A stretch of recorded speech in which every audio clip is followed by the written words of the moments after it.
Good afternoon. Abraham, I have a question. I've been listening to your tapes, and many years ago, almost 20 years ago, I had a profound non-physical experience. I was in a bombing and left my body and experienced a greater me.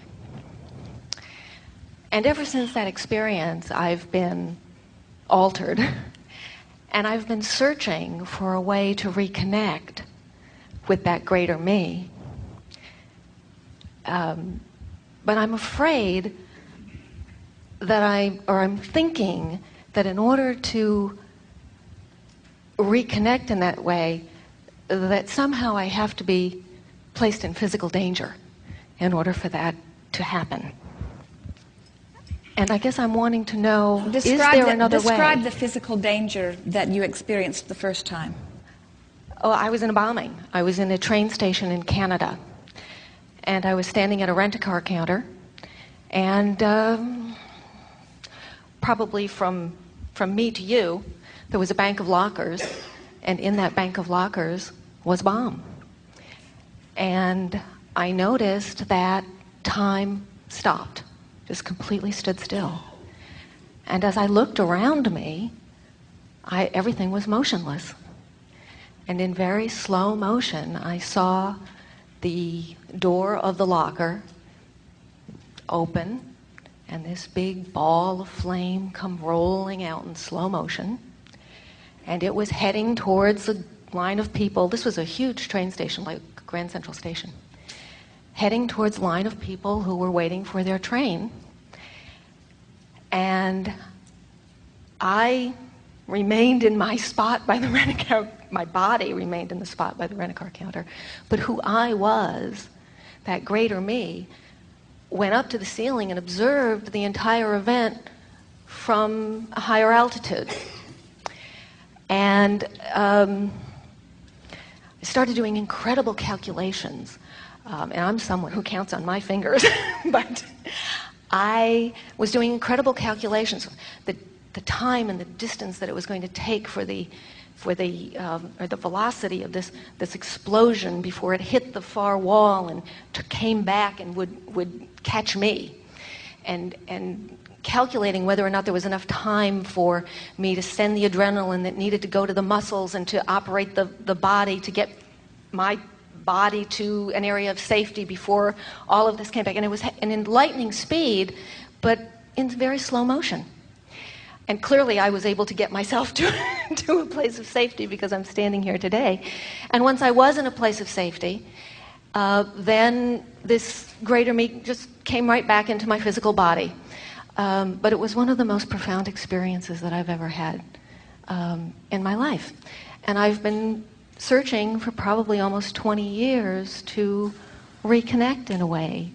Well, we can understand why you would have mixed emotions about it, because you're saying on the one hand it seemed to come in response to extraordinary need or asking, and I'm not sure that I ever want to put myself in that kind of extraordinary need or asking just to have the experience. Exactly. And the thing that we'd like to say to you, you're helping us to talk about this balance between my desire and my belief and expectation, because if you really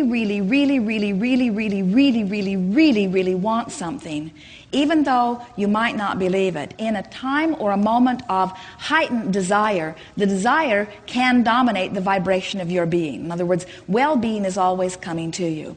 It's what we refer to when you refer to quantum leaps. In other words, when you really want something, even if you don't believe it, if your desire is big enough and there is something that is happening in your moment that causes you to focus more singularly on the desire, then the desire part of your vibrational countenance dominates, and it is answered, even though there may, under normal circumstances, be quite a bit of resistance. So what we would say to you as we are addressing you in your energy now, and as comparing the energy of your being then, Your desire was heightened, but there was more resistance within you then, but that's not the case anymore. In other words, over this period of time, you've released layers and layers and layers and layers and layers of resistance. So now subtle desires are easily answered for you. Yes. Another thing that is quite interesting about these extraordinary experiences that you have that are out of body in nature, you want to have them as physical humans because you want confirmation of a number of things. First, it helps you to know that there is more than just you. You had an undeniable experience. In other words, you will never again question the existence of that broader part of you. Exactly. And we think with remarkable clarity, you have the experience, and we're even able to translate it back into this time-space reality with great clarity and precision what was actually taking place. Time is just a perceptual thing, you see. Yes. And what you experienced is a little bit the way the universe sees circumstances and events. In other words, all kinds of things are orchestrated from that timeless vantage point. And so you did get a whiff of what non-physical is like, and you did an excellent job of translating it verbally, experientially, back into the physical time-space reality. The thing that we most want to say to you is that having had that experience answered that asking.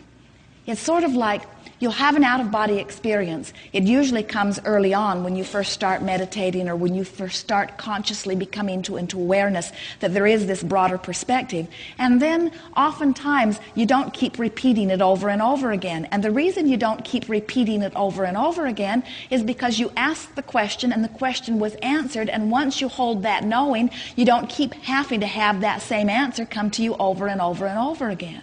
Yes. So now, if we were standing in your physical shoes, we would begin to consciously formulate other questions. Because the question is no longer within you, does my inner being exist? Does that part of consciousness exist? Do I have access to it? You already know that. Now, the question is a different one. It is, in what ways can I more effectively utilize my relationship with my inner being? Or can I, on a day-to-day basis, have that full conscious awareness come forth to me here?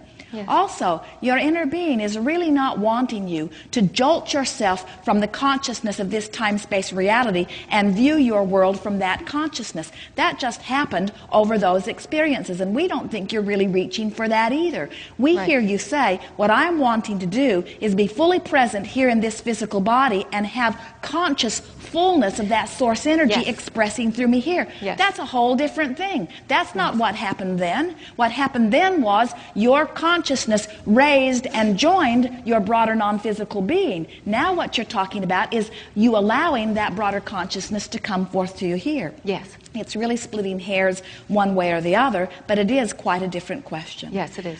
We do not think that you were ever in harm's way. We often say there are no near misses. In other words, you don't almost die. None of that happens. In other words, when it's your time to die, you die. And when it's not, you don't. Because those things are orchestrated from the energy alignment that has been set into motion long before the moment, which allows your escape or causes your reemergence into non-physical. And so don't worry about getting some intention going that sort of offsets that broader intention of living a long and healthy life experience. It's not going to happen to you.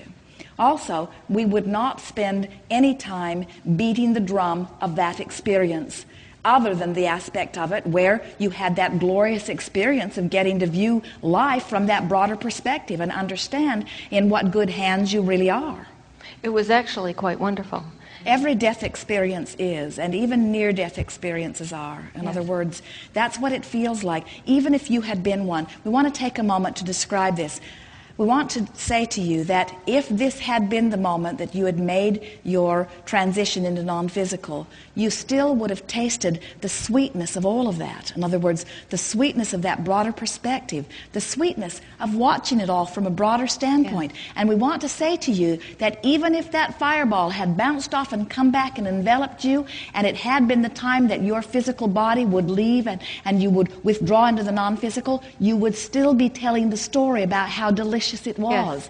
Yes. Because in the moment that anything like that comes close, you do gain that broader consciousness. What you had was the experience of watching a death experience from the other side. Only the calculation was made that it was not to be your death experience. But even if it had been your death experience, these are the stories we hear all the time of murders and of bombs blowing up. In other words, from the non-physical perspective, we mean. Yes. In other words, there is no bad death experience. It's time to get over that. Yes. Yes.